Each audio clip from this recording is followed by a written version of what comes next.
شادی سے پہلے بات کرنا کیوں ضروری ہے؟ کالج ختم ہونے کے بعد میرے پاپا میرے لیے رشتہ ڈھونڈ رہے تھے، لیکن میں آگے پڑھائی کرنا چاہتی تھی۔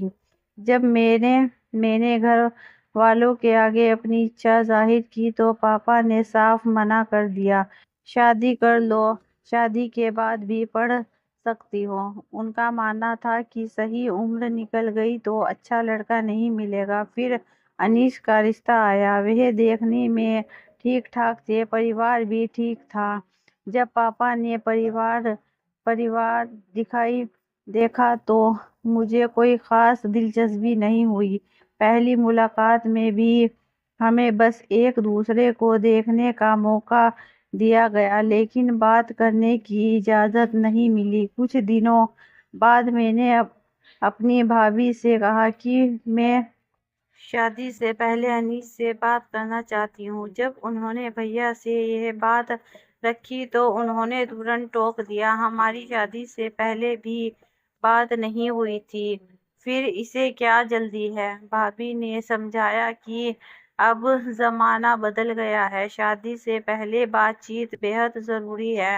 پاپا نے جب یہ بات انیس کے پریوار سے کی تو ان کا ویوہار اچانک بدل گیا۔ انہوں نے غصے میں کہا، ہمارے یہاں شادی سے پہلے لڑکا لڑکی بات نہیں کرتے، اگر آپ کو یہ غلط لگتا ہے تو رشتہ ختم کر سکتے ہیں۔ پاپا ڈر گئے کہ رشتہ ٹوٹنے سے سماج میں بدنامی ہوگی، اور میں نے بھی ان کی بات مان لی۔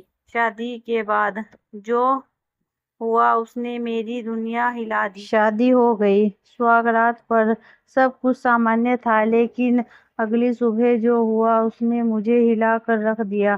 انیس نے کہا، میرا چھوٹا بھائی بھی تمہارے ساتھ سبند بنانا چاہتا ہے۔ میں شوق میں رہ گئی، غصے میں کہا، آپ کو شرم نہیں آتی اپنی پتنی کے بارے میں ایسی باتیں کرتے ہوئے؟ لیکن جو جواب ملا وہ اور بھی بھیانک تھا، اس میں غلط کیا ہے؟ میں بھی اپنی بھابھی کے ساتھ سبند بنا چکا ہوں اور ہمارے گھر میں یہ عام بات ہے۔ میرے پیروں تلے زمین کھسک گئی۔ جب میں نے سسرال کے دوسرے لوگوں سے مدد مانگی تو ان کا بھی وہی جواب تھا، جیسے پتی کہے وہی کرو، ہمارے گھر کی یہی پرمپرا ہے۔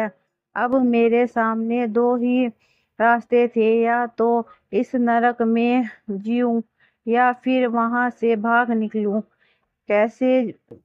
کیسی بچی اس نرک سے؟ میں نے اپنے پاپا کو فون کیا اور کہا، اگر ایک پل اور یہاں رہی تو مجھے اپنی جان دینی پڑے گی۔ پاپا گھبرا گئے، پہلے تو سمجھنے لگے کہ شادی میں ایڈجسٹ کرنے میں سمے لگتا ہے، لیکن میں نے اپنی بھابھی کو سب کچھ بتا دیا۔ میری بھابھی میری سب سے بڑی طاقت بنی۔ انہوں نے میرے بھائی کو سمجھایا کہ ایسے گندے پریوار بھی ہوتا ہے۔ جب میرے سسرال کا فون آیا تو میں نے صاف کہہ دیا، میں وہاں نہیں لوٹوں گی جہاں پورا پریوار ایک ہی عورت پر حق جتانا چاہتا ہو۔ میرے سسر نے دھمکی دی کہ اگر واپس نہیں آئی تو میں پولیس میں شکایت کر دیں گے، لیکن میرے بھائی نے غصے سے جواب دیا، اگر پولیس تک جانا ہے تو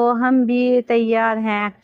4 سال بعد، آج اس گھٹنا کو 4 سال ہو چکے ہیں۔ میری زندگی برباد ہونے کی ایک ہی وجہ تھی، شادی سے پہلے مجھے بات کرنے کا موقع نہیں ملا۔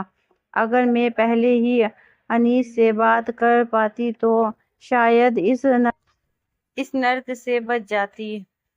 سماج میں آج بھی یہ سوچ بنی ہوئی ہے کہ اگر لڑکی شادی سے پہلے لڑکے سے بات کرنا چاہے تو اسے کریکٹر لیس سمجھا جاتا ہے، لیکن وہی سماج تب چپ رہتا ہے جب شادی کے بعد لڑکی کی زندگی نرک بن جاتی ہے۔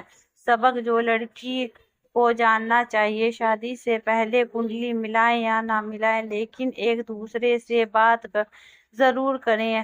اگر ہونے والا جیون ساتھی بات چیت سے بھی ڈرتا ہے تو وہی رشتہ مت جوڑیے۔ شادی صرف گھر پریوار کی مریادا نبھانے کے لیے نہیں ہوتی، بلکہ جیون بھر کے ساتھ اور سمان کے لیے بھی ہوتی ہے۔ اگر آپ کی شادی کی بات چل رہی ہے تو اس کہانی کو ایک سبق کی طرح یاد رکھیں۔ صحیح سمے پر صحیح سوال پوچھنے سے آپ اپنی زندگی بچا سکتے ہیں۔ پلیز اگر آپ کو ہماری کہانی پسند آئی ہو تو لائک کیجیے، شیئر کیجیے، سبسکرائب کیجیے ایسی دوسری کہانی کے لیے اور ہماری سپورٹ کیجیے۔